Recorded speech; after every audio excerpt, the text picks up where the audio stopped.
салом кулес, умедворам дар ин гармиҳои тобистон хуб ҳастед. Тавсия медиҳам ки дар сояи ғафс нишаста наворо тамошо кунед ки гапу чап атрофи даста на он қадар форам барои мухлисон мешавад. Обуна шуданро фаромӯш насӯзед. Мо ҳам майда шурӯъ мекунем. То оғози мусобиқаи бузурги Аврупои ЕВРО-2024 ҳамагӣ 2 рӯзи дигар боқӣ мондааст. Мунтахабҳои қавии Аврупо барои қаҳрамонӣ остин барзада ҳама аллакай омодаи рақобатҳо шудаанд. Шумо чӣ? Ба тамошои бозиҳо омодаед? Рӯзи 14 июн Олмон дар бозии кушодашавии мусобиқа Шотландияро аз елак мегузаронад. Тамошои ин ва бозиҳои боқимонда бо чизе не, танҳо бо 1x ҷолиб мешавад. Дар он ҷо регистратсия осон, пардохт аз тамоми гӯшавканори дунё, вале муҳимтар аз ҳама барои шаҳрвандони Тоҷикистон бонус то 8000 сомони дар аввалин ҳисоб пуркунӣ бо промокоди TJBARCA пешниҳод мешавад. Силкаи бозӣ дар комментария. Ба ҳама муваффақият.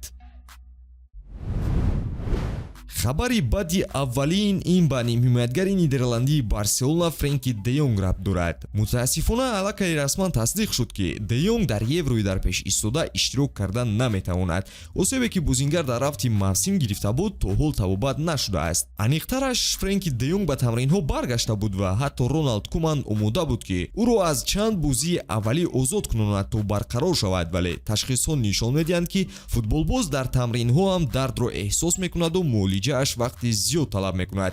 ҳамин тариқ ЕВРО-2024 барои де Йонг оғоз нашуда анҷом ёфт ва ӯ танҳо ба тамринҳои пеш аз мавсимии Барселона таваҷҷӯҳ хоҳад кард. Барселона барои ба қайд гирифтани футболбозонаш дучори мушкилӣ шуда истодааст. Пас аз буҳрони иқтисодии даста, ҳар тобистон нилнориҳо бо ин масъала дучор мешаванд, аммо акнун ҳолат ба қабли мутагашниш шудааст. Портали овозадори Атлетик хабар медиҳад ки даста якбора 9 футболбозашро наметавонад ки ба қайд гирад. Қариб ними дастаро хатари берун мондан аз ҳайат таҳдид мекунад ва ин ҷо гап сари тарбиятгирандагони Ла Масия меравад. Ламин Ямал, Кубарси, Алехандро Балде ва Эктор Форд. ҳамзамон нофаҳмоиҳо бо лига оиди шартномаи нави Гави ҳам ҳаст ки тариқи суд бояд ҳалли худро пайдо созад. Агар даста бо Роберто ва Алонсо тамдиди шартнома кунад, ин ду футболбоз аниқ ки бо ин ҳолат мавсими оянда бозӣ кардан наметавонанд. Барои нигоҳ доштан Барса озодии молиявӣ надорад. Дар чунин ҳолат саволи боз иҷора гирифтани Кансело ва Феликс маъне надорад.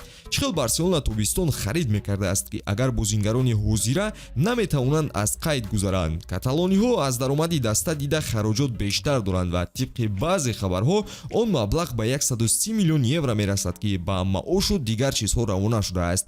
пӯшонидани ин сурохӣ мушкил аст, вале ба фикр танҳо ду вариант меояд. якум ин фурӯши бозингарон бо шартномаи калон мебошад, масалан Роберт Левандовски ва Френки де Йонг, вале ягоне аз ин футболбозон пойтахти Каталонияро тарк карданӣ нестанд ва касе онҳоро маҷбурам кардан наметавонад. дуюм ин фурӯши футболбозони гаронарзиш ва муҳими даста мебошад. масалан нилнориҳо метавонанд бо Роналд Араухо ҷудо шаванд ки ба ками 80 миллион евро фоида ба даст меоранд. аслан ҳамин вариант ба ҳақиқат ҳам наздик аст. тақдири нимҳимоятгари уругваӣ то ҳол номуайян боқӣ мемонад. роҳбарияти Барса бояд ҳафтаҳои оянда бо намояндагони футболбоз вохӯрӣ гузаронанд ва шояд оиди трансфери ӯ ҳам мавзӯъ боз шавад. аммо мушкили ин ки бо як фурӯши Араухо Барселона аз бутлоқ раҳо намеёбад. боз 50 миллиони дигар лозим асту даста набояд дар равзанаҳои оянда бозингар харад. боварӣ дорем Лапорта аллакай аз пайи нақшаи ҷадиди наҷоти Барса шудааст, вале факт ҳамин ки ҳолат бетағйир боқӣ мемонад. даста боз ба проблемаи дигар ҳам дучор шудааст. моҳи декабр Барселона бояд ба Камп Ноу бармегашт, чунки ин ба даромади даста таъсир мерасонид то ин ки Барселона каме нафаси озод кашад. мутаассифона камбек ба таъхир меафтад. чӣ хеле ки Мундо Депортива хабар медиҳад, сокинони Барселона ки дар наздикии варзишгоҳ зиндагӣ мекунанд, аз овози нофурами сохтмон дар Камп Ноу шикоят кардаанд. даста ба реҷаи корӣ диққат намедодааст ва корҳо то нимашаб идома меёфтанд. тибқи оиннома он бояд то соати 10 ба роҳ монда шаваду халос. аз пушти шикоятҳо шуда шаҳрдории Барселона дигар рӯзҳои шанбе иҷозати кор кардан намедиҳад ва сохтмон бояд сари вақт ба охир расад.